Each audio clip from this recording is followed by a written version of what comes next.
अस्सलाम वालेकुम। It's me Amanullah Khan और आज हम टॉपिक डिस्कस करेंगे बियोलॉजी एंड इट्स ब्रांचेस और क्लास नाइन्थ बियोलॉजी चैप्टर है हमारे पास इंट्रोडक्शन टू बियोलॉजी और ये नाइन्थ के बियोलॉजी का लेक्चर नंबर 1 है।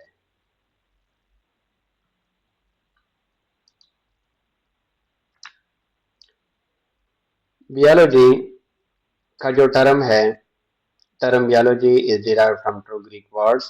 ये दो यूनानी लफ्जों से अहज है। Bios meaning life and logos mean to study, यानी जिंदगी के बारे में मुताला। डिफिनेशन है बियोलॉजी की, द स्टडी ऑफ लाइफ और the study of living thing is called biology.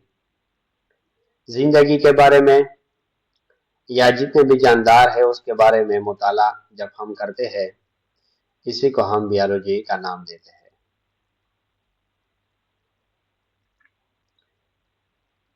ये बात नोट कर दीजिए, the word biology was coined for the first time by a Swedish scientist Carl Linnaeus in 1736। 1736 में Karl Linnaeus जो कि एक Swedish scientist था, उसने पहले पहले बियोलॉजी का वर्ड जो था वो इस्तेमाल किया था।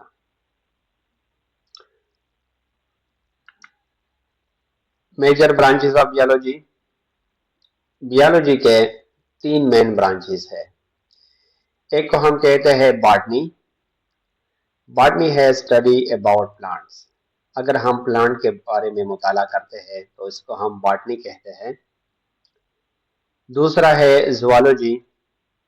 अगर हम एनिमल्स के बारे में स्टडी करते हैं, study about animals is called zoology. और तीसरा है हमारे पास माइक्रोबियोलॉजी। अगर हम माइक्रो ऑर्गेनिज्म के बारे में स्टडी करते हैं तो इसको हम माइक्रोबियोलॉजी कहते हैं।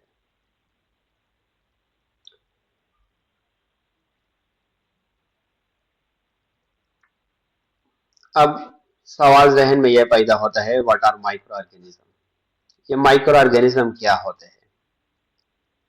The organism which we cannot see with our naked eyes but can seen with the help of a microscope are called microorganism। वो जानदार जिसको हम अपनी नेकेड आई से, यानी हमारी अनएडेड आई, अगर हमने ऐनक भी नहीं पहनी और हम माइक्रोस्कोप की मदद से भी नहीं देख रहे तो इसको हम नेकेड आई कहते हैं। तो हम अपनी आंखों से जो जानदार नहीं देख सकते और उसको देखने के लिए हम माइक्रोस्कोप का यूज करते हैं, तो इन्हीं जानदार को हम माइक्रो ऑर्गेनिज्म का नाम देते हैं।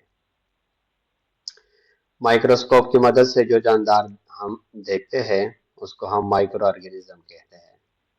मिसाल के तौर पर हमारे पास बैक्टीरिया है, हमारे पास बैक्टीरिया या वायरसेस, ये भी माइक्रो ऑर्गेनिज्म है, या microscopic fungi for example east, ये सारे जो है ये माइक्रो ऑर्गेनिज्म है और इसी के मुताले को हम माइक्रोबियोलॉजी कहते हैं। मॉर्फोलॉजी, अब मेन ब्रांचेस के बाद फिर बियोलॉजी के और दीगर ब्रांचेस है जिसको हम सब ब्रांचेस भी कहते हैं।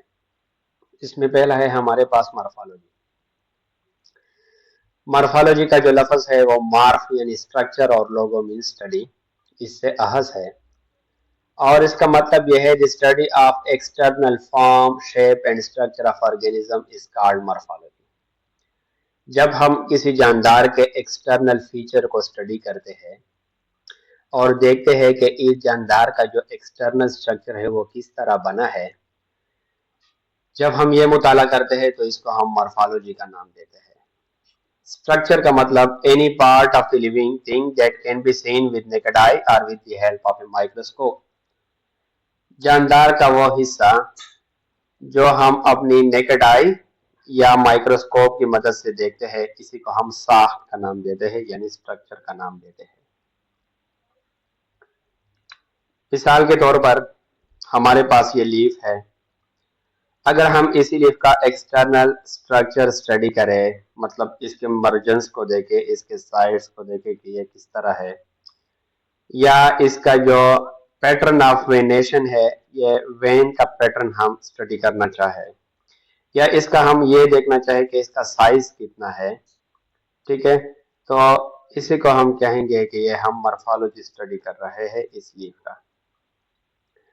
या फॉर एग्जांपल ये हमारे पास बटरफ्लाई है, तितली।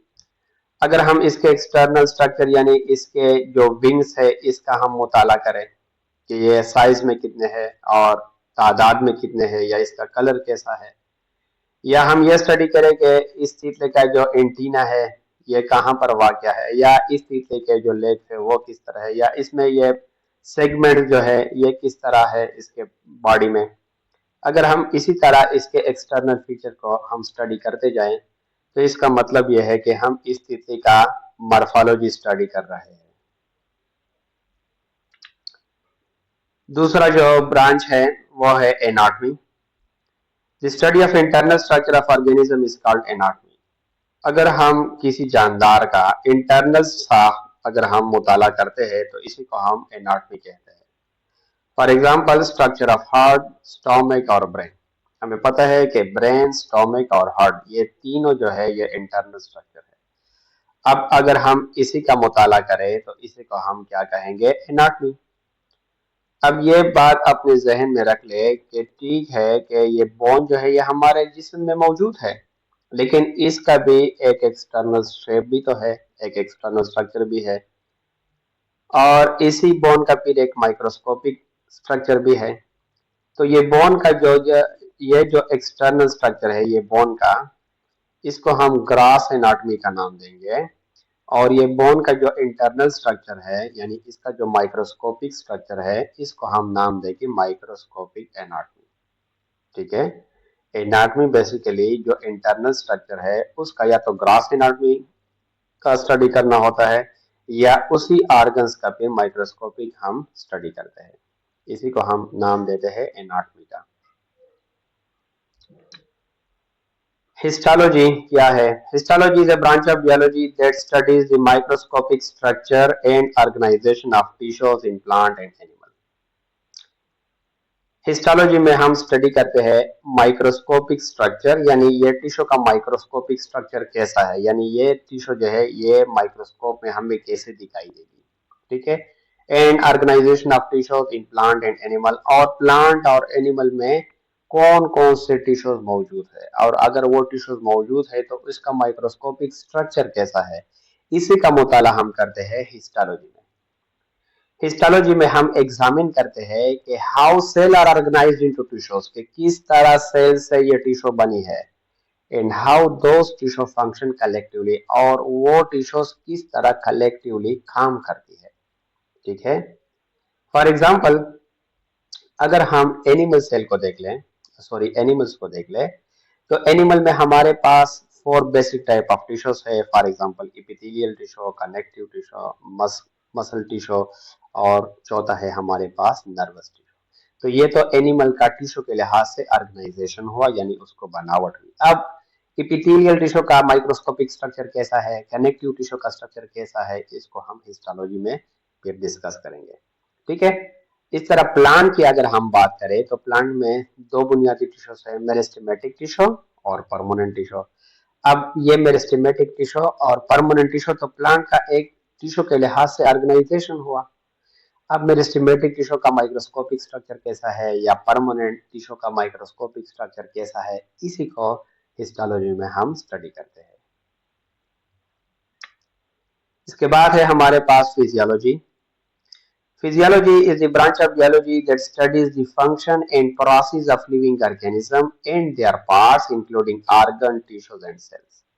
Physiology में हम स्टडी करते हैं function and process of living organism and there parts. या तो लिविंग ऑर्गेनिज्म में जो स्पेसिफिक पार्ट है, फॉर एग्जांपल एक लिविंग ऑर्गेनिज्म में एक ऑर्गन है, फॉर एग्जांपल हार्ट हमारे पास ऑर्गन है, या स्टमक हमारे पास ऑर्गन है, या लीवर हमारे पास ऑर्गन है। अगर हम इसके फंक्शन को स्टडी करें, ठीक है, या एज ए होल हम जो हमारा बॉडी है उसके डिफरेंट पार्ट्स की अगर हम फंक्शन के लिहाज से स्टडी करें तो इसी को हम कहेंगे कि ये फिजियोलॉजी है। ठीक है, तो ये स्टडी करता है फंक्शन और प्रोसेस किस तरह ये फंक्शन ये आर्गन परफॉर्म करता है, किस तरह का प्रोसेस इस आर्गन के अंदर होता है कि वो ये काम करने के काबिल बन जाता है, इसी को हम नाम देंगे फिजियोलॉजी का।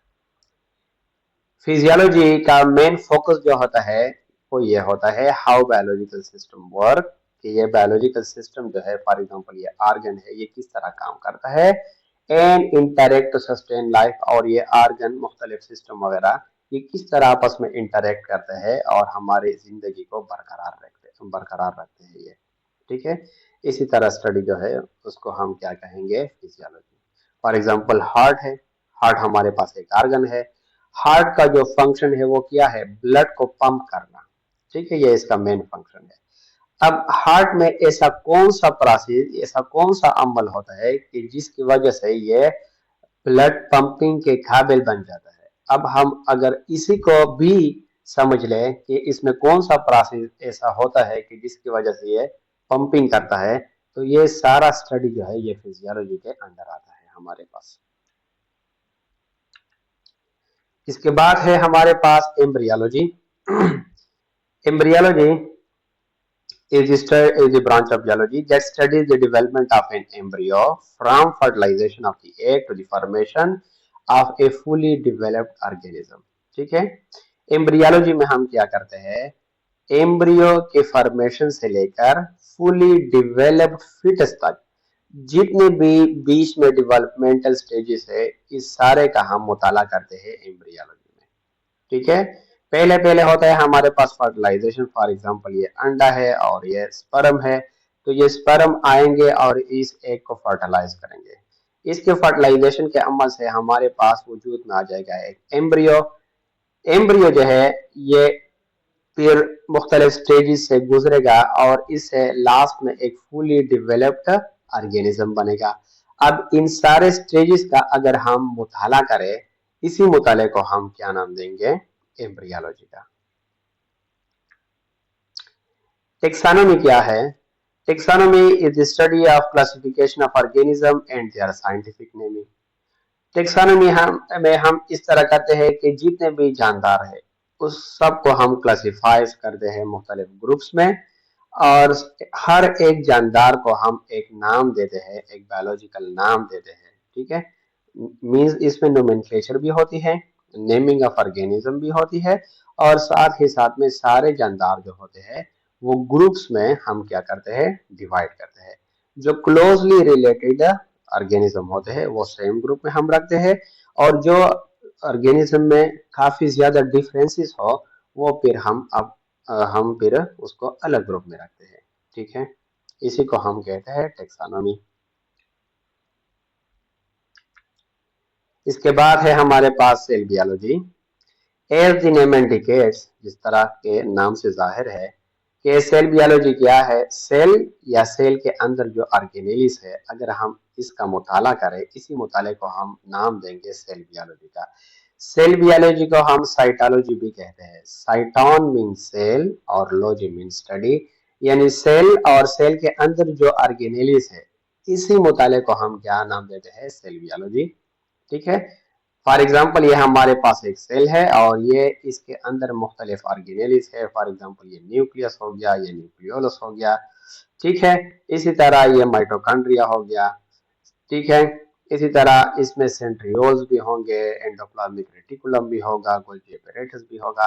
अब अगर हम इस सेल का भी मुताला करें, ठीक है, इसके अंदर जो ऑर्गेनेलिस है अगर हम इसका भी मुताला करें, तो इसी मुताले को हम क्या नाम देंगे, सेल बियोलॉजी का।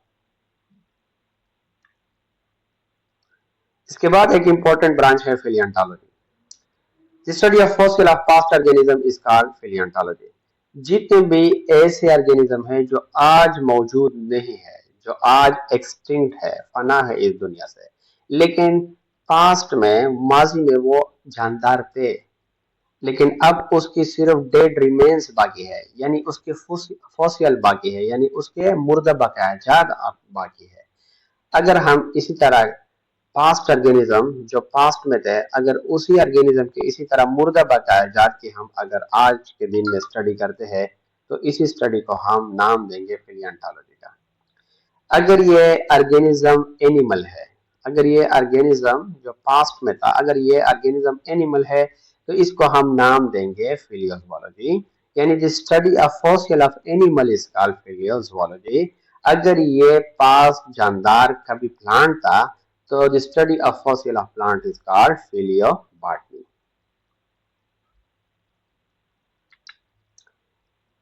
Immunology, the study of immune system of the body is called immunology. Simple definition कि इम्यून सिस्टम के मुताले को हम क्या नाम देते हैं, इम्यूनोलॉजी। अब व्हाट इज इम्यून सिस्टम, ये इम्यून सिस्टम होता क्या है?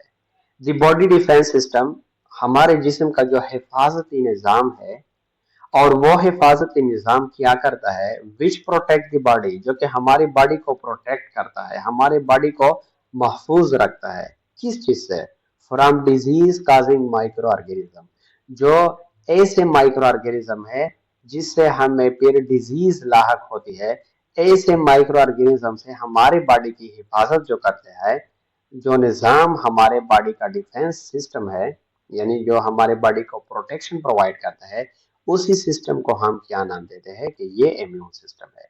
वो निज़ाम जो कि हमारे बॉडी को महफूज रखता है डिजीज काजिंग माइक्रो ऑर्गेनिज्म से, उसी निज़ाम को हम क्या नाम देते हैं, इम्यून सिस्टम। और वो डिजीज काजिंग एजेंट होते है क्या हमारे पास, ये हमारे साथ बैक्टीरियाज भी होती है, ये disease causing micro organism virus भी होते हैं, ये समटाइम फंजाई वगैरह भी होते हैं। और इसी डिजीज काजिंग माइक्रो ऑर्गेनिज्म से ये सिस्टम जो है वो हमें क्या रखता है, महफूज रखता है हमारी बॉडी को, और इसी स्टडी को हम क्या नाम देते हैं, इम्यूनोलॉजी। इसके बाद है हमारे पास entomology, the study of insect is called entomology. अगर हम साइंटिफिकली इंसेक्ट्स के बारे में मुताला करना या स्टडी करना स्टार्ट कर ले तो इसी को हम नाम देंगे एंटोमोलॉजी का। इसके बाद है हमारे पास जेनेटिक्स। जेनेटिक्स क्या है? Genetics is the branch of biology that study heredity and the variation of inherited traits in organism. Genetics is the branch of biology, ये बायोलॉजी की वो ब्रांच है दैट स्टडीज, इसमें हम मुताला करते हैं हेरिडिटी, विरासत का, and the variation of the inherited traits in organism. इसमें दो चीजें मतलब हम स्टडी करते हैं, एक तो हम हेरिडिटी का स्टडी करते हैं, जो कैरेक्टर आपको मिले हैं आपके वालिदैन से, इसको हम कहते हैं कि ये तो हेरिडिटी है। और जो ट्रेड्स आपको वालिदैन से तो मिले हैं लेकिन उसमें भी फिर चेंज है आगे, उस ट्रेड में भी फिर चेंज आ गया है, इसको हम वेरिएशन कहते हैं। तो इसी हेरिडिटी और वेरिएशन के मुताले को हम क्या नाम देते हैं, जेनेटिक्स। जेनेटिक्स फोकसेस, जेनेटिक्स का मेन फोकस यह होता है how genetic material DNA is pass from parent to offspring, कि ये जेनेटिक मटेरियल जो पेरेंट में था वो किस तरह पास हो गया पेरेंट से ऑफस्प्रिंग को, and how it influence traits, behaviours and disease. और ये डीएनए जो है वो किस तरह ट्रेड्स को इन्फ्लुएंस करता है, बिहेवियर्स को ये इन्फ्लुएंस करता है, या अगर इसमें थोड़ा बहुत चेंज आ जाए जिसको हम म्यूटेशन का नाम देते हैं, तो ये किस तरह फिर आगे डिजीज क्रिएट करता है ऑर्गेनिज्म में। तो इन सारे मुताले को हम क्या नाम देते हैं, जेनेटिक्स। ठीक है, जेनेटिक्स हेरिडिटी और वेरिएशन को भी स्टडी करता है। हम सब अपने वालिदैन की तरह है, मतलब हमारे वालिदैन इंसान थे तो हम भी इंसान है, उसके दो हाथ थे हमारे भी दो हाथ है, उसके दो आंखें थी हमारे भी दो आंखें है। मतलब यह है कि ये तो सारे ट्रेड जो है ये तो हमें हेरिडिटी यानी विरासत में मिल गई, लेकिन हम फिर भी 100% आइडेंटिकल नहीं है अपने वालिदैन के साथ। हम में भी कुछ ऐसी खसूसियात है जो कि हमारे वालिदैन में नहीं, यानी कुछ ट्रेड्स में वेरिएशन भी हो गई है। अब जेनेटिक्स का काम यह है कि वो हेरिडिटी को भी स्टडी करे और ये जो वेरिएशन है इसी को भी स्टडी करे, और देख ले कि ये डीएनए किस तरह पास हुआ पेरेंट से ऑफस्प्रिंग में, और डीएनए जो है वो ट्रेड्स कैसे पैदा करता है जानदार में, ये डीएनए किस तरह बिहेवियर्स को जन्म देता है, और अगर इस डीएनए में कोई चेंज आ जाए तो इसकी वजह से किस तरह की बीमारियां पैदा हो जाती है। फॉर एग्जाम्पल, बिहेवियर क्या है? एक बतख का बच्चा जो अभी पैदा होता है, अगर आप फौरन इसको पानी में छोड़ दे तो वो अपने मदर की तरह स्विमिंग स्टार्ट कर लेगा। ये एक बिहेवियर है। अब ये बिहेवियर इसको कहाँ से मिला? अपने पेरेंट्स से मिला। एक बेबी जो अभी अभी पैदा होता है और माँ उसको अपने सीने से लगाती है तो वो फौरन ही सकलिंग स्टार्ट कर लेता है। अब ये उसको कौन समझाया? ये जो है, ये इसको विरासत में ये चीज मिली है। ये डीएनए है जो कि इस बिहेवियर को वो क्या करता है? कंट्रोल करता है। इसी तरह मुताले को हम क्या कहते हैं? Genetics. Biotechnology. Biotechnology is use of biological system, organism, or process to develop product and technologies that improve human life or the environment. Biotechnology से के नाम से जाहिर है, इसमें या तो हम बायोलॉजिकल सिस्टम को यूज करेंगे, मतलब किसी जानदार को हम यूज करेंगे, किसी जानदार के सेल्स को हम यूज करेंगे, ठीक है। और प्रोसेस या कोई भी हम इस तरह का एक प्रोसेस इस्तेमाल करेंगे ताकि हम डिवेलप कर पाए, ताकि हम कुछ बना दे, क्या बना दे, प्रोडक्ट्स बना दे या कोई ऐसी टेक्नोलॉजी हम मुतारिफ करवाए जिस टेक्नोलॉजी के बदौलत, जिस प्रोडक्ट से फिर ह्यूमन का जो लाइफ है, ह्यूमन का जो लाइफ क्वालिटी है या इन्वायरमेंट पर इसके मुस्बत असरात हो, या तो इसे ह्यूमन लाइफ इंप्रूव हो या तो माहौल पर इसके फिर मुस्बत असरात नमूदार हो। इसी तरह का प्रोडक्ट और टेक्नोलॉजी हम बायोटेक्नोलॉजी में क्या करते हैं? डेवलप करते हैं, ठीक है। और इसके लिए जो हम टूल यूज करेंगे वो तो या तो बायोलॉजिकल सिस्टम से कोई हम चीज लेंगे, फॉर एग्जांपल कोई एंजाइम वहां से लिया, ठीक है, या वहां से हार्मोन इस्तेमाल किए, और या तो जानदार ऐसे होल हम यूज करेंगे, ठीक है। क्या इसमें कोई चेंजेस हम लाएंगे, लेकिन हमारा मकसद होगा कोई ऐसे प्रोडक्ट तैयार करना, कोई ऐसी टेक्नोलॉजी मुतारिफ करवाना जिससे हमारे ह्यूमन लाइफ क्वालिटी और इन्वायरमेंट पर इसके मुस्बत असर हो, ठीक है। Environmental biology, it deals with the study of interrelationship of organism and their environment. Environmental biology में हम ऑर्गेनिज्म यानी जानदार एंड देयर एनवायरनमेंट और उसके माहौल के दरमियान जो इंटर रिलेशनशिप है, यानी इनके माबेन जो रिश्ता है, उसी को हम क्या कहते हैं? स्टडी करते हैं, ठीक है। अब जानदार जो है वो डिपेंडेंट है अपने माहौल पर, और माहौल जो है वो मुतासर होता है, यानी वो उस पर भी इफेक्ट पैदा होता है, उसमें भी इफेक्ट आता है ऑर्गेनिज्म की वजह से। तो ये सारा रिलेशनशिप, यानी जानदार का रिलेशनशिप विद इन्वायरमेंट और इन्वायरमेंट का रिलेशनशिप विद द ऑर्गेनिज्म, ये सारा हम कहाँ पर स्टडी करेंगे? इन्वायरमेंटल बियोलॉजी, ठीक है। यानी हम देखेंगे कि जानदार का माहौल पर क्या असर है और माहौल का फिर जानदार पर क्या असर है। इन सारे फैक्टर को हम स्टडी करेंगे इन्वायरमेंटल बियोलॉजी में, और इन्वायरमेंटल बियोलॉजी को हम इकोलॉजी का नाम भी देते हैं। फॉर एग्जांपल, अगर हम एक छोटी सी मिसाल को देख ले, फॉर एग्जांपल अगर हमारे पास फैक्ट्रियां ज्यादा होंगी और ये धुआं ज्यादा छोड़ेगी तो माहौल पर क्या होगा? जाहिर बात है फिजाई आलूदगी ज्यादा होगी, ठीक है। अगर कहीं पर लावा पड़ता है तो लावा के पड़ने से वहां पर फिर जहरीली गैसों का अहराज होगा और वहां पर जो जमीन होगी वो भी इससे खराब होगी, ठीक है।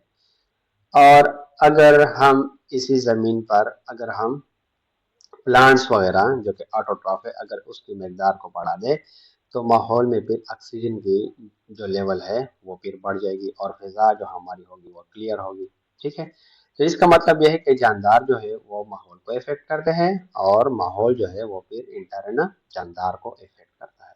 और इसी रिलेशनशिप को स्टडी करने के लिए हम इन्वायरमेंटल बियोलॉजी में ये सब चीजें हम वहां पर स्टडी करते हैं। इसके बाद है हमारे पास parasitology. The study of parasite and all aspects of parasitism is called parasitology. Parasites के बारे में मुताला करना और पैरासाइट जो डिजीज काज करते हैं, डिजीज जो वो काज करते हैं जिसको हम पैरासिटिज्म कहते हैं, इसी तरह मुताले को हम क्या नाम देंगे, पैरासिटोलॉजी। ठीक है। अब पैरासाइट हम किसे कहते हैं? पैरासाइट हर वो जानदार है जो दूसरे जानदार से खुराक भी हासिल कर ले और उसी जानदार को वो इंटर्न नुकसान भी पहुंचाए, इसी को हम क्या नाम देंगे, पैरासाइट। यानी the organism which get food from other organism or get shelter from other organism, या तो वो दूसरे जानदार से शेल्टर या वो दूसरे जानदार से खुराक हासिल कर रहा है, एंड इंटरन और बदले में उसको क्या दे रहा है, इंटरन खास डिजीज इन देम, उसमें कोई वो डिजीज पैदा करता है, तो इसी को हम क्या कहते हैं, पैरासाइट। अब पैरासिटोलॉजी में हम पैरासाइट्स के बारे में पढ़ेंगे and all aspect of parasitism, और ये पैरासाइट जितनी भी मुख्तलिफ बीमारियां पैदा करते हैं, इसका जो पैरासिटिज्म है उसको भी हम पैरासिटोलॉजी में स्टडी करते हैं। पैरासाइट जो है, कुछ एक्टोपैरासाइट है, कुछ हमारे पास एंडोपैरासाइट है, कुछ जिस्म के ऊपर होते हैं, कुछ जिस्म के अंदर होते हैं। फॉर एग्जांपल जो फ्लीज है, टिक्स है, या लाइस है, या माइट्स है, या लीचेस है, या मॉस्किटो है, ये सारे जो मैंने यहाँ पर मेंशन किए हैं, ये सारे एक्टोपैरासाइट है, यानी हमारे जिस्म के ऊपर ये होते हैं और ये हमारा खून भी चूसते हैं और हमें इंटरन नुकसान भी देते हैं। ये हमारे पास एक्टोपैरासाइट है। और यहाँ पर जो मैंने जिक्र किया है, for example round warm, hook warm, tape warm या लीवर फ्लॉक्स, प्लाज्मोडियम के जो मुख्तलिफ स्पीशीज है, ये सारे जो है ये एंडोपैरासाइट है। ये हमारे बॉडी के अंदर होते हैं और हमें नुकसान भी देते हैं। तो ये एक्टोपैरासाइट या एंडोपैरासाइट, ये सारे पैरासाइट है और ये डिफरेंट तरीके से मुख्तलिफ बीमारियां फैलाते हैं ऑर्गेनिज्म में, और इन सब का मुताला हम पैरासिटोलॉजी में करते हैं। इसी के साथ है हमारे पास सोशियोबियोलॉजी।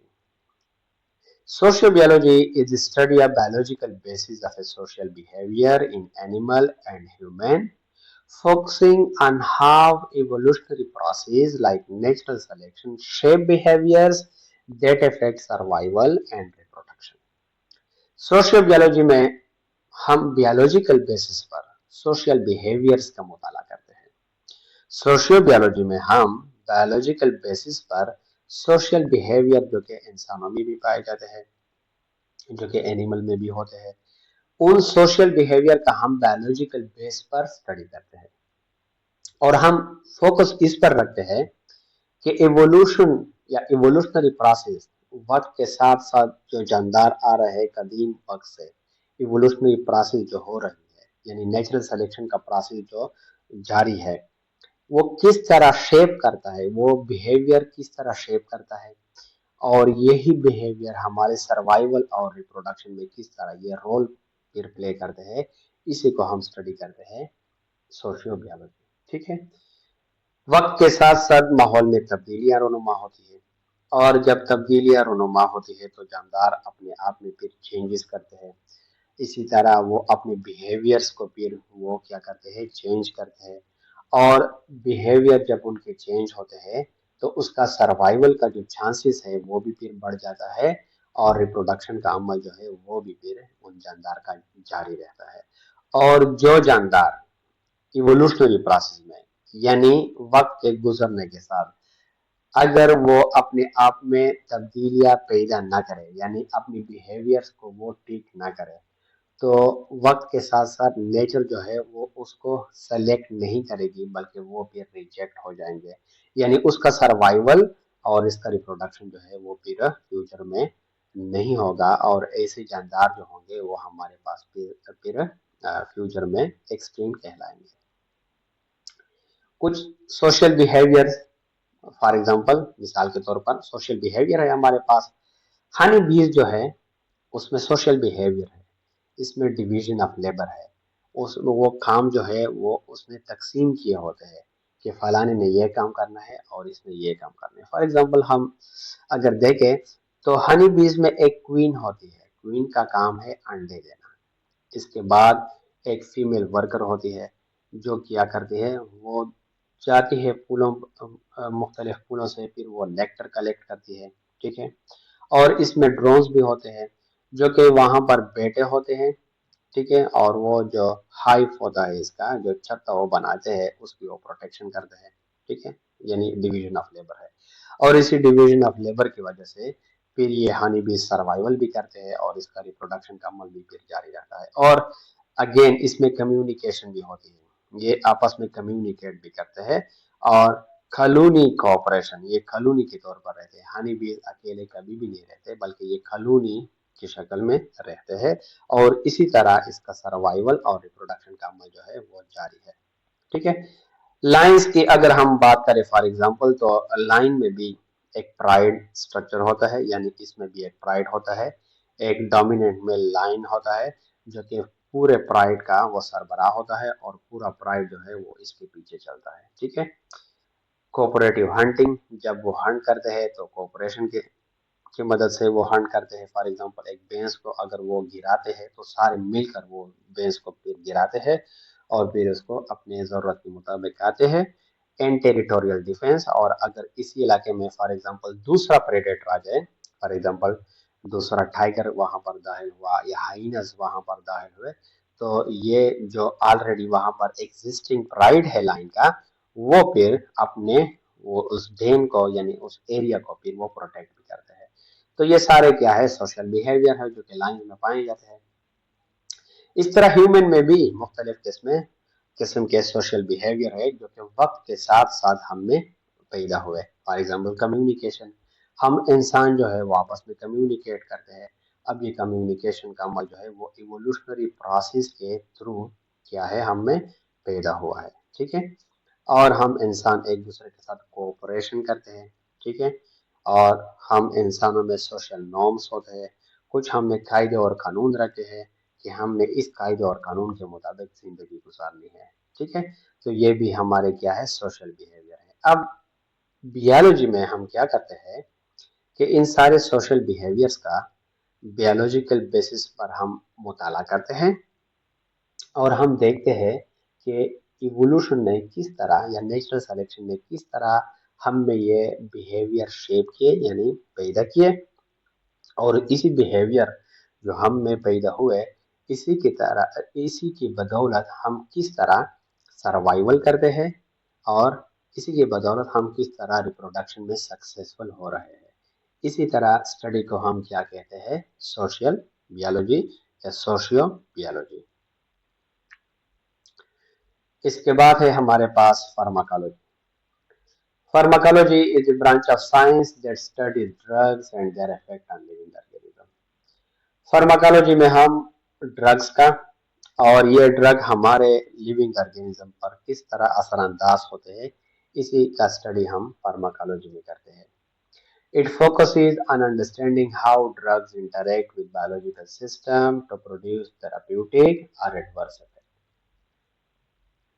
फार्माकोलॉजी का मेन फोकस ये होता है कि ड्रग्स जो है हमारे बायोलॉजिकल सिस्टम यानी हमारे सेल के साथ किस तरह वो इंटरेक्ट करते हैं ताकि वो अपना थेराप्यूटिक जो इफेक्ट है वो वहां पर शो कर ले, यानी इसका जो बेनिफिशियल आउटकम है जिस मकसद के लिए आपने ये ड्रग यूज किया ताकि वो मकसद फिर अचीव हो, इसको हम बेनिफिशियल इफेक्ट कहते हैं।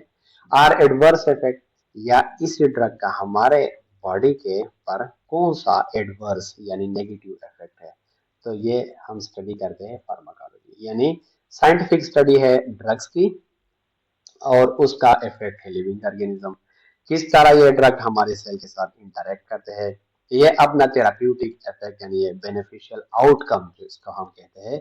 यानी फॉर एग्जांपल अगर हम कहें कि मैंने दवाई ली और दवाई असर किया, तो असर को हम क्या कहते हैं, थेराप्यूटिक इफेक्ट।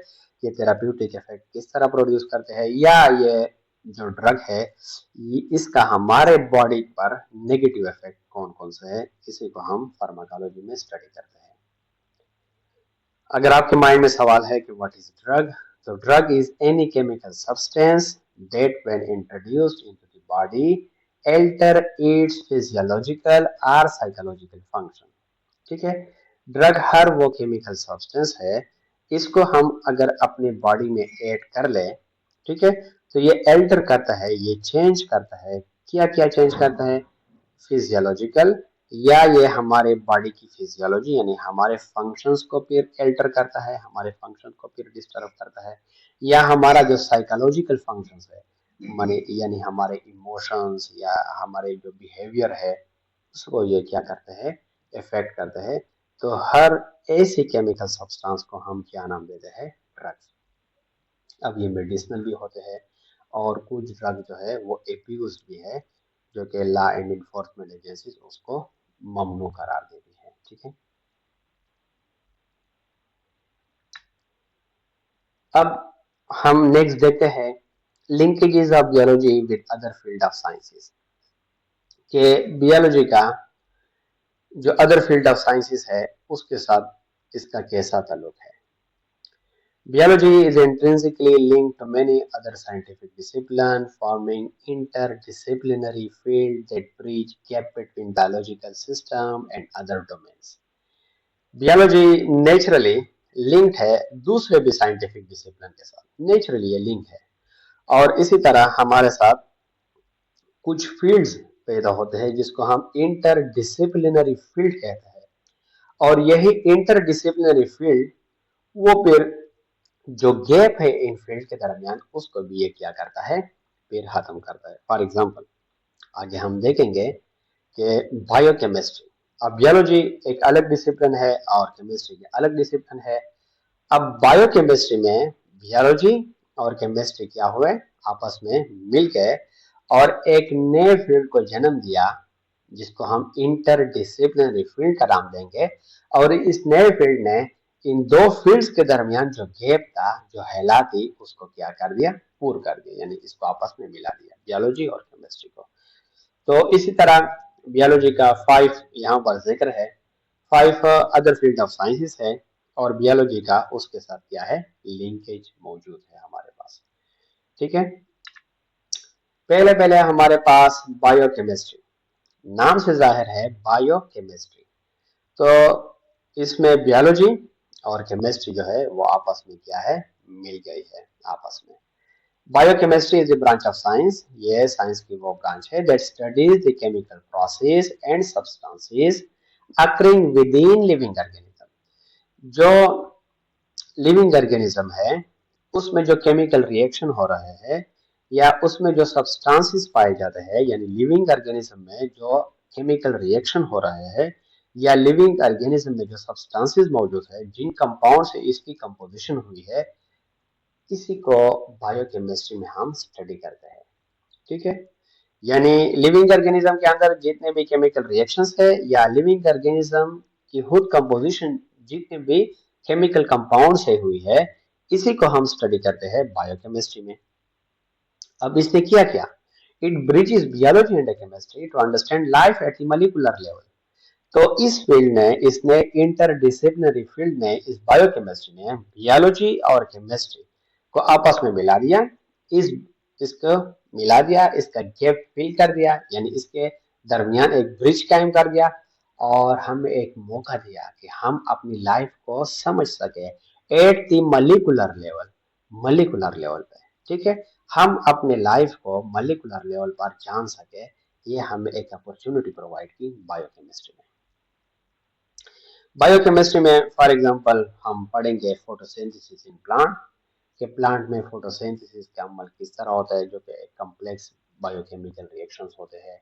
या हम स्टडी करेंगे एनिमल या प्लांट सेल में रिस्पायरेशन का अमल किस तरह होता है, वो भी फिर कॉम्प्लिकेटेड कॉम्प्लेक्स जो है वो बायोकेमिकल रिएक्शंस है। तो इसी तरह के हम रिएक्शंस जो है वो स्टडी करेंगे बायोकेमिस्ट्री में। अब दूसरा जो हमारे पास इंटरडिसिप्लिनरी फील्ड है वो है बायोफिजिक्स। ठीक है, बायोफिजिक्स क्या है, biophysics is the study of how physical principles like force and energy applied to biological system.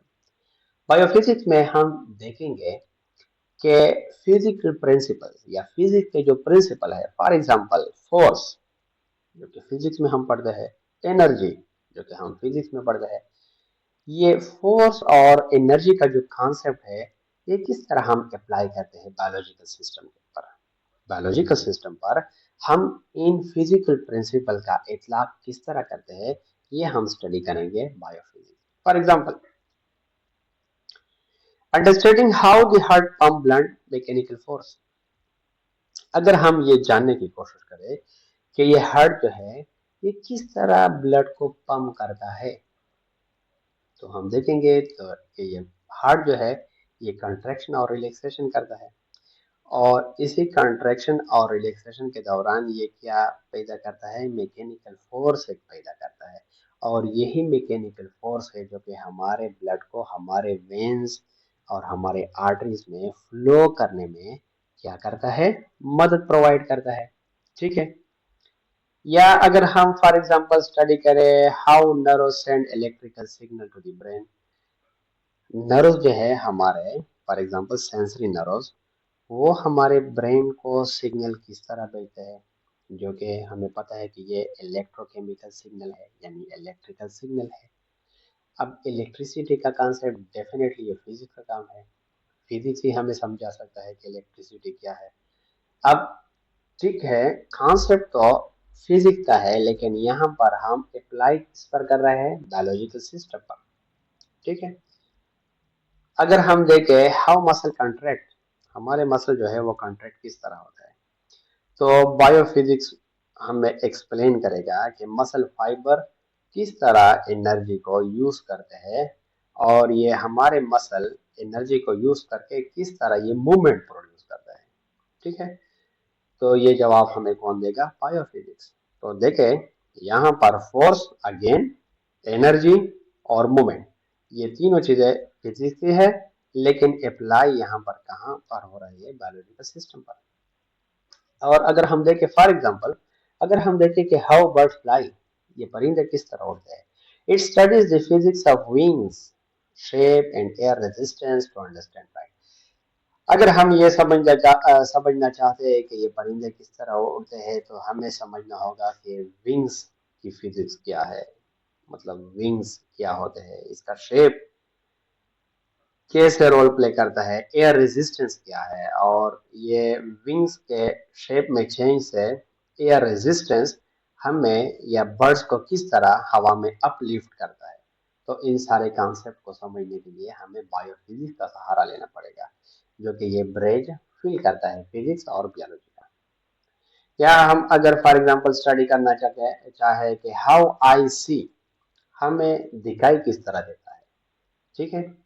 तो biophysics explore how light enter the eye, ये हमें बायोफिजिक्स बताएगा कि लाइट किस तरह हमारे आंखों में दाखिल होती है and turn to electrical signal, और फिर वो लाइट किस तरह इलेक्ट्रिकल सिग्नल में फिर कन्वर्ट होती है, और फिर वो इलेक्ट्रिकल सिग्नल किस तरह हमारे ब्रेन तक फिर पहुंच जाता है।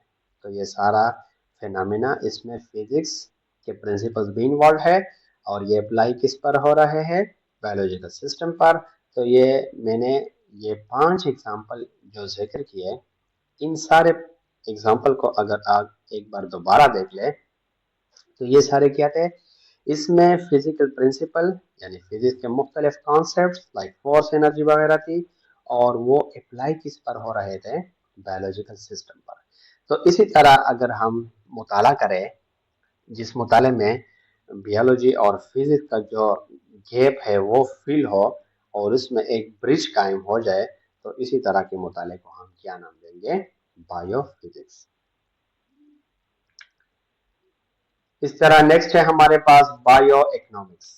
Bio economics is study of relationship between biological resources and economical principles, focusing on sustainable use and management of natural resources। Bio economic में बेसिकली हम देखते हैं, रिलेशनशिप स्टडी करते हैं किस चीज के माबेन, बायोलॉजिकल जो रिसोर्सेज है, जितने भी हमारे रिसोर्सेज है उसका, और जितने भी इकोनॉमिक प्रिंसिपल है उसके माबेन जो रिलेशनशिप है, वो हम यहाँ पर क्या करते हैं, उसको स्टडी करते हैं। और हमारा फोकस होता है कि इन रिसोर्सेज का, इन बायोलॉजिकल रिसोर्सेज का सस्टेनेबल यूज हो, और ये नेचुरल रिसोर्सेज प्रॉपरली मैनेज भी हो। ठीक है। अब यहाँ पर दो टर्मिनोलॉजीज आ गई, एक तो इकोनॉमिक प्रिंसिपल और दूसरा जिक्र आ गया सस्टेनेबल यूज का। तो इकोनॉमिकल प्रिंसिपल क्या होते हैं, ये वो आइडियाज है are the basic ideas that explain how people, businesses, and government make choices about using resource to satisfy need and wants. हमारे जो नीड एंड वांट्स है, हमारी जो जरूरियात है, उसके बारे में गवर्नमेंट या बिजनेस पर्सन या लोग जो डिसाइड करते हैं कि हमने ये रिसोर्सेज इस तरीके से इस्तेमाल करने हैं और इससे अपनी जरूरतों को पूरा करना है। इसके लिए वो जो आइडिया पेश करते हैं, जो उसूल बनाते हैं इसके लिए, उसी उसूलों को हम क्या कहते हैं? Economic principal. इकोनॉमिक प्रिंसिपल बुनियादी तौर पर वो उसूल है जो कि बनाए जाते हैं, या तो इसको पीपल बनाते हैं, फॉर एग्जांपल, या बिजनेस पर्सन इसको बनाते हैं, या गवर्नमेंट इसको बनाती है। और वो किस चीज के रिलेटेड होती है? वो जो प्रिंसिपल वो बनाते हैं कि ये रिसोर्सेज है, इसको हम किस तरह इस्तेमाल कर लें कि हमारे अनलिमिटेड नीड्स एंड वांट्स जो है वो इससे सेटिस्फाई हो। क्योंकि हमें पता है कि रिसोर्सेज जो है वो तो लिमिटेड है और हमारे नीड एंड वांट्स, हमारे जरूरियात जो है वो अनलिमिटेड है। अब हमने अपने अनलिमिटेड जरूरियात को इन लिमिटेड रिसोर्सेज से किस तरह फुलफिल करना है, इसी को हम कहते हैं इकोनॉमिक प्रिंसिपल्स। ठीक है। सस्टेनेबल यूज का हमने जिक्र किया। सस्टेनेबल यूज का मतलब यह है कि नेचुरल रिसोर्स का, हुआ वो मदनियात हो या वो पानी हो या वो जंगलात हो, ठीक है, इसका इस तरह इस्तेमाल करना कि इससे हमारे आज की जरूरत है, टुडे जो नीड्स है, करंट नीड्स, वो भी पूरी हो विदाउट डिप्लीटिंग और डैमेजिंग देम। और ये रिसोर्स जो है वो डिप्लीट भी ना हो, वो मुकम्मल तौर पर खत्म भी ना हो, और डैमेजिंग देम, और इस रिसोर्स को कोई नुकसान भी ना पहुंचे, इस तरह इसको यूज करना, इसी को हम कहते हैं सस्टेनेबल यूज को। ठीक है। सस्टेनेबल यूज क्या होता है? नेचुरल रिसोर्स का इस तरह इस्तेमाल करना कि इससे हमारी जरूरत भी पूरी हो और ये रिसोर्स जो है वो कंप्लीटली डिप्लीट भी ना हो, यानी कंप्लीट खत्म भी ना हो, और उसको कोई नुकसान भी ना पहुंचे। इसी तरह यूज जो है रिसोर्स का, इसी को हम कहते हैं सस्टेनेबल यूज। ठीक है। और इकोनॉमिक प्रिंसिपल, हमारे जो अनलिमिटेड नीड्स एंड वांट्स है, इसका इस लिमिटेड रिसोर्स से, इसको हम, ये लिमिटेड रिसोर्स को हम किस तरह इस्तेमाल कर ले कि हमारे वो सेटिस्फाई हो, हमारे नीड एंड वांट सेटिस्फाई हो इससे, इसी के लिए जो हम प्रिंसिपल बनाते हैं, इसको हम इकोनॉमिक प्रिंसिपल कहते हैं। अब दोबारा अगर हम बायो इकोनॉमिक्स की तरफ देखें, तो बायो इकोनॉमिक क्या है? It's study of relationship. ये एक रिलेशनशिप को स्टडी करते हैं बायोलॉजिकल रिसोर्सेज और इकोनॉमिक जो प्रिंसिपल है इसके माबेन, यानी इकोनॉमिक प्रिंसिपल का इतलाक करती है, ये लागू करती है इकोनॉमिक प्रिंसिपल बायोलॉजिकल रिसोर्सेज पर। ठीक है।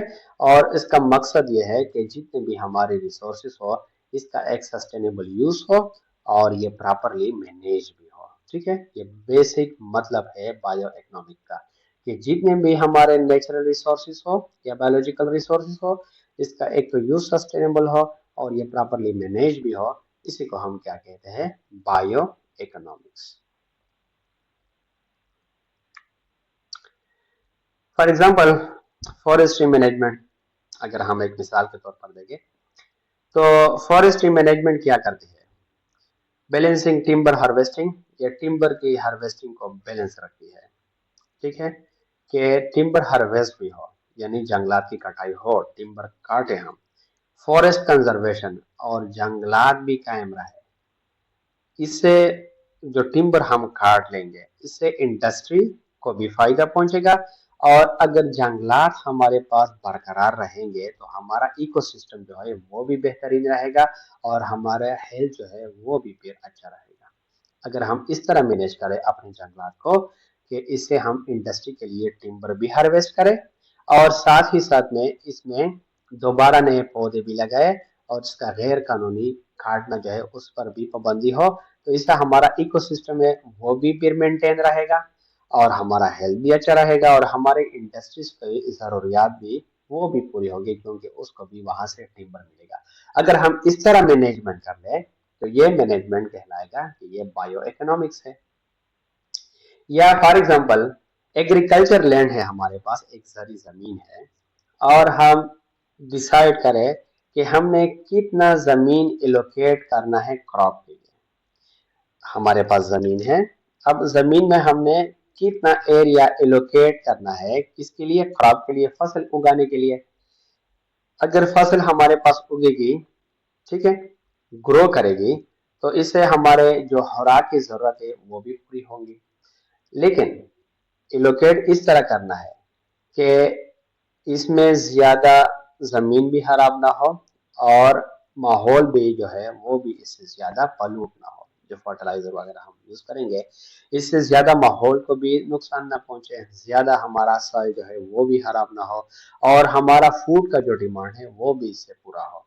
ठीक है, और हम इतना जमीन एलोकेट करें क्रॉप के लिए कि हमें जो अदर इंफ्रास्ट्रक्चर के लिए जमीन की जरूरत होती है, या मकान बनाने की जो जरूरत होती है, या मार्केट बनाने की जो जरूरत होती है वो भी पूरी हो और हमारा फूड का जो जरूरत है वो भी पूरा हो। अगर हम इसको इस तरह मैनेज कर ले तो ये भी एक बायो इकोनॉमी का एक बेस्ट एग्जांपल होगा।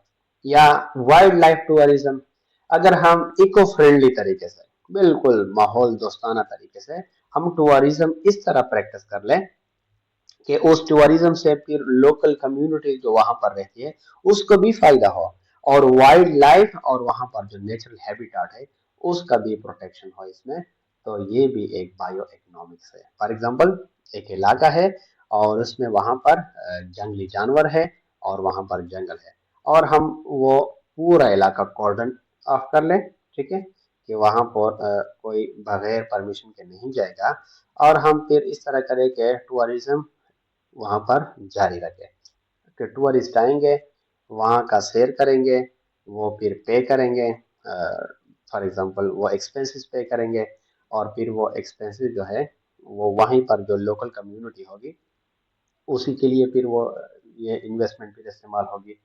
तो इस तरह ये कम्युनिटी जो इनके सराउंडिंग होगी उसको भी फायदा होगा, उस मुल्क का भी फायदा होगा, और साथ ही साथ जो नेचुरल हैबिटेट है यानी जंगल है वो भी कंजर्व रहेंगे, और इसके अंदर जो जितने भी वाइल्ड लाइफ है वो भी फिर क्या होंगे, वो वहां पर कायम रहेंगे, यानी वहां पर हमें ये डाइवर्सिटी मिलेगी। तो इस तरह अगर हम मैनेजमेंट करते हैं तो ये मैनेजमेंट भी बायो इकोनॉमिक्स में आता है। और लास्ट में है हमारे पास biogeography. Biogeography is study of distribution of living organism across the earth and the factor that influence their location. Biogeography में हम ये पढ़ते हैं कि जमीन पर लिविंग ऑर्गेनिज्म किस तरह इसकी डिस्ट्रीब्यूशन हुई है, मतलब जमीन के कौन से हिस्से में कौन से जानदार रहते हैं, and the factor that affect their location, और जो जानदार जमीन के जिस हिस्से में रहते हैं उस लोकेशन का उस जानदार पर कौन सा इन्फ्लुएंस है। ठीक है, फॉर एग्जाम्पल हम मिसाल लेते हैं पेंगुइन का। Penguin live in the southern hemisphere. Southern जो हमारा हेमिस्फीयर है अर्थ का, जिसको हम एंटार्क्टिका बोलते हैं, पेंगुइन वहां पर हम पाए जाते हैं। अब वहां का माहौल इस पेंगुइन को क्या करता है, इन्फ्लुएंस करता है। डिस्ट्रीब्यूशन, अब तादाद पेंगुइन की ज्यादा वहां पर क्यों है, क्योंकि different factor, for example climate और ओशियन करंट जो है वो इसको इसके डिस्ट्रीब्यूशन को अफेक्ट करते हैं।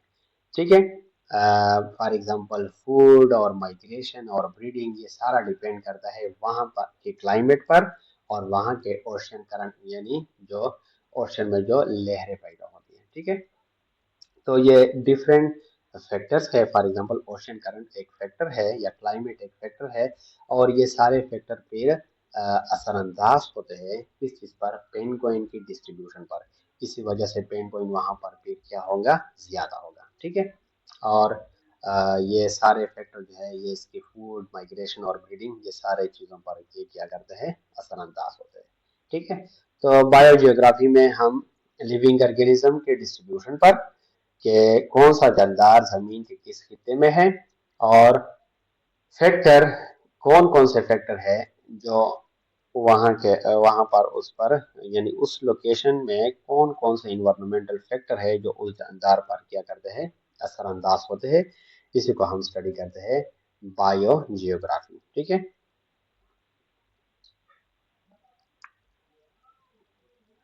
इसके बाद है हमारे पास biostatistic. Biostatistic is the application of statistical method to analyse and interpret data related to biology, health and medicine. Biostatistic में हम स्टैटिस्टिकल मेथड यूज करते हैं और हम इसमें एनालाइज और इंटरप्रेट करते हैं डेटा को. और वो डेटा बायोलॉजी की भी हो सकती है, हेल्थ की भी हो सकती है या मेडिसिन रिलेटेड डेटा भी हो सकती है. यानी बायोस्टैटिस्टिक का जो सादा सा डिफिनीशन है वो ये है कि हम इसमें स्टैटिस्टिकल मेथड अप्लाई करते हैं analysis and interpretation of data पर. हम इसमें या वो डेटा बायोलॉजी की डेटा है या वो हेल्थ की डेटा है या वो मेडिसिन की डेटा है, इन डेटा की एनालिसिस और इंटरप्रिटेशन के लिए हम स्टैटिस्टिकल मेथड का यूज करते हैं. ठीक है, इसी को हम नाम देते हैं बायोस्टैटिस्टिक का. अब ये दो टर्म्स हमने जो यूज किए अभी, डेटा एनालिसिस और इंटरप्रिटेशन, इसको हम एक्सप्लेन करेंगे नेक्स्ट स्लाइड में. तो एनालाइजिंग डेटा का मतलब क्या है? Analysing data simply mean looking at the information carefully. जो हमारे पास डेटा है इसको बिल्कुल गौर से देखना. ठीक है, केयरफुल इसको वॉच करना. टू अंडरस्टैंड पैटर्न, ट्रेंड और relationship and drawing conclusion from it, ताकि हम इस डेटा में कोई रिलेशनशिप फाइंड करने में कामयाब हो या कोई ट्रेंड हम इसमें मिल जाए या कोई पैटर्न हमें इसमें समझ में आ जाए. इस तरह केयरफुली वॉच करना इंफॉर्मेशन को, इसको हम एनालिसिस कहते हैं. For example, if you have test score of 100 student, for example 100 student है और उसने टेस्ट दिया और उसके टेस्ट का रिजल्ट आपके हाथ में है. Analysing the data code mean, अब डेटा एनालिसिस का यहाँ पर मतलब ये होगा फाइंडिंग द एवरेज स्कोर. अब पहले तो एवरेज स्कोर मालूम कर लो. ठीक है, 100 स्टूडेंट है, मुख्तलिफ मार्क्स लिए सब में, अब पहले तो इसका एवरेज निकाल लो. Saying how many student did well, और फिर इस एवरेज को एक पैरामीटर बनाओ और देखो how many student did well, कौन कौन से स्टूडेंट है जो कि अच्छा टेस्ट उसने दिया, उसके मार्क्स जो है वो एवरेज से ज्यादा है यानी उसने परफॉर्मेंस अच्छी की. और पुअरली, और कौन से वो स्टूडेंट है जो एवरेज से भी बिलो है यानी उसका परफॉर्मेंस टेस्ट में पुअर है. And identifying factor that might explain the differences, और वो फैक्टर फिर बाद में जानने की कोशिश करो जिसने ये डिफरेंस क्रिएट की. यानी डिड वेल और पुअरली, यानी कुछ स्टूडेंट ने तो वहां पर परफॉर्मेंस अच्छी दी और कुछ स्टूडेंट की परफॉर्मेंस पुअर थी. अब वो फैक्टर जो है वो फिर हम बाद में देखेंगे कि ये कौन से फैक्टर थे जिसकी वजह से ये डिफरेंसेस जो है वो स्टूडेंट के मतलब स्टूडेंट के बीच में ये डिफरेंसेस पैदा हुए थे. ठीक है, तो इस तरह के अमल को हम क्या कहेंगे कि ये डेटा एनालिसिस है. और यहाँ पर हमने स्टेटिस्टिकल टूल यूज किया जो कि एवरेज था.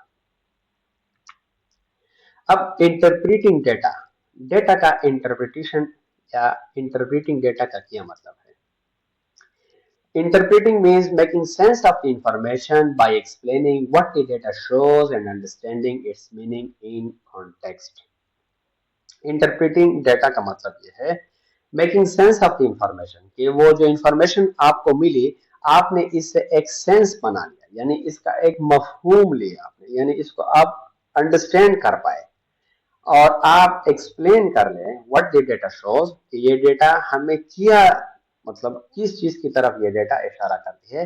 एंड अंडरस्टैंडिंग इट्स मीनिंग, और आपको उसका मतलब भी पता चल जाए इन कॉन्टेक्स्ट, इसी कॉन्टेक्स्ट में आपको इसका मतलब भी पता चल जाए. फॉर एग्जांपल, एक मिसाल है, if study shows that people who exercise more have lower stress level, interpreting the data would mean explaining that exercise might help reduce stress and considering factors like how and how much exercise or the type of exercise could matter. For example, एक study है कि जो लोग exercise करते हैं उसमें जो stress का लेवल है यानी उसका जो मतलब परेशानी या दबाव का जो लेवल है वो कम होता है. तो अगर आपके पास एक ऐसी डेटा आ गई तो आप इससे इंटरप्रिटेशन क्या लेंगे, आप इस इंफॉर्मेशन से सेंस क्या लेंगे, यानी ये डेटा मतलब आपको क्या चीज एक्सप्लेन करती है.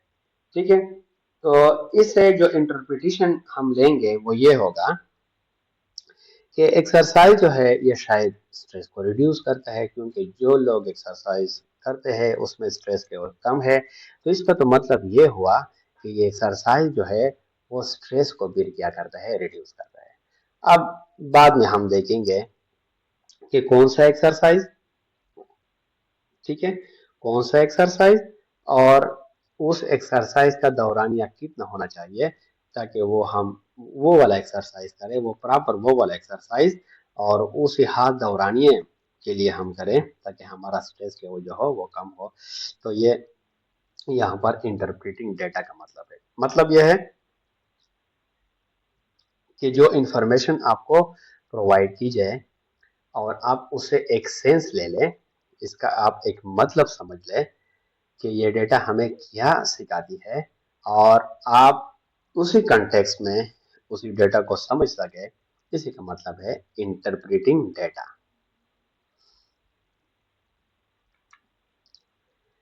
और बायोस्टेटिस्टिक यहाँ अगर हम मिसाल ले लें तो for example in study of a new vaccine, एक नया वैक्सीन लॉन्च हुआ है और एक स्टडी है, एक रिसर्च है। Biostatistic might use to analyze how many people out of group of 1,000 develop immunity after receiving the vaccine. For example एक new vaccine, corona vaccine launch हुई है। अब बायोलॉजिस्ट इस तरह करते हैं कि ये एक ग्रुप बनाते हैं 1,000 पीपल का, जिसको हम टेस्ट ग्रुप का नाम देते हैं और फिर इन सारे बंदों को ये वैक्सीन लगाते हैं। अब फिर बाद में ये चेक करते हैं कि कितने बंदे जो है वो फिर फ्यूचर में उस डिजीज से इम्यून हो गए, ठीक है। This help determine the vaccine effectiveness and guide health decision. अब अगर इफेक्टिवनेस का किस तरह पता चलेगा, अगर 1,000 में फॉर एग्जांपल 90% लोग जो है वो इस वैक्सीन को लेने से फिर बाद में वो इम्यून हो गए इस डिजीज से, तो इसका मतलब यह है कि इस वैक्सीन का जो इफेक्टिवनेस लेवल है वो ज्यादा है। फॉर एग्जांपल अगर 10,000 में अगर हम देखें 10% पीपल जो है वो सिर्फ इम्यून हुए, बाकी जो है वो इसी तरह रहे, तो इसका मतलब है कि इस वैक्सीन का जो इफेक्टिवनेस लेवल है वो कम है। तो यही हमारा जो डिसीजन है वो फिर बाद में हेल्थ डिसीजन जो है वो उसको गाइड करेगा, ठीक है, कि हमने ये वैक्सीन लेना है या हमें नहीं लेना। In this case biostatistic help to turn raw data into useful information that can improve public health. और फिर बायोस्टेटिस्टिक वाले इसी रॉ डेटा को, यानी ये डेटा जो है, ठीक है, इसी को वो यूज करेंगे और इससे फिर एक सेंस बना लेंगे और इसी इंटरप्रिटेशन की वजह से हमारा जो पब्लिक हेल्थ है वो फिर फ्यूचर में क्या होगा, इंप्रूव होगा। Thanks for watching. For any queries please let us know down in comment section. कोई भी सवाल हो इस टॉपिक के रिलेटेड तो काइंडली कमेंट सेक्शन में कमेंट भी कीजिएगा और please like and subscribe channel, channel को भी देखते रहेगा। इंशाल्लाह इसी चैनल पर आपको नई नई वीडियोस भी मिलेगी। Thank you, Allah Hafiz.